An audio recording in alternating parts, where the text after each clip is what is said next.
Up Space Discussion Group Sun is getting violent. Powerful solar flare unleashes colossal plasma plume. Sparks radio blackouts across South Pacific. The Sun powerful solar flare unleashes colossal plasma plume. Sparks radio blackouts across South Pacific. Video. The eruption caused shortwave radio blackouts across Australia and Southeast Asia. A powerful solar flare erupted from a giant unstable sunspot last night, triggering radio blackouts on Earth and firing a hot plasma plume through the Sun's atmosphere at speeds of 900,000 miles per hour, 400 kilometers per second.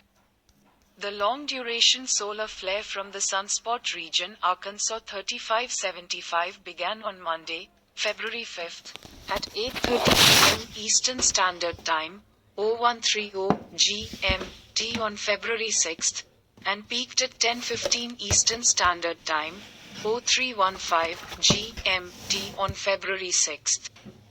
According to solar physicist Keith Strong, who posted details about the eruption on X. The eruption also released a coronal mass ejection, CME, a large release of plasma and magnetic field from the Sun. If a CME hits Earth, it can cause disturbances to our magnetic field, leading to geomagnetic storms, which can trouble some for Earth orbiting satellites but add light to aurora chasers on the hunt for dramatic displays. Though it is unlikely that this particular CME will strike Earth due to the location of the eruption being very far south on the Sun, the CME could just pass straight into use, according to Strong. The M flare caused extensive radio blackouts due to the strong pulse of X-rays and extreme ultraviolet radiation sent barreling toward Earth at the time of the eruption. Traveling at the speed of light, the radiation reached Earth in just over 8 minutes and ionized the upper layer of Earth's atmosphere, the thermosphere, triggering shortwave radio blackouts on the sunlit portion of Earth at the time. Australia and Southeast Asia experienced shortwave blackouts, and ham radio operators and mariners in the area may have noticed a loss of signal at frequencies below 30 MHz for as much as an hour after a flares peak, according to spaceweather.com.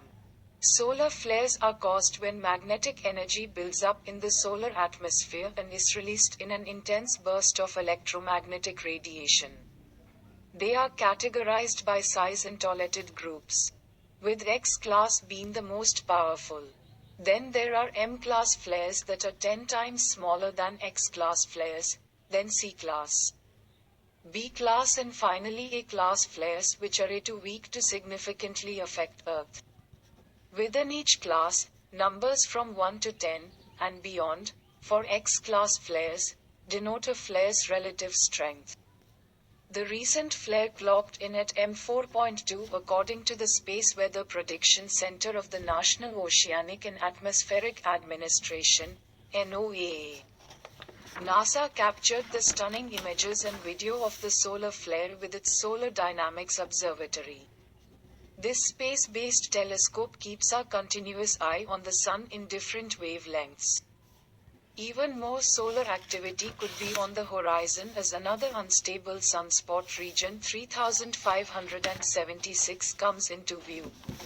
NOAA has suggested an elevated probability of M-class and possibly X-class flare activity over the next few days, as region 3576 rotates into view.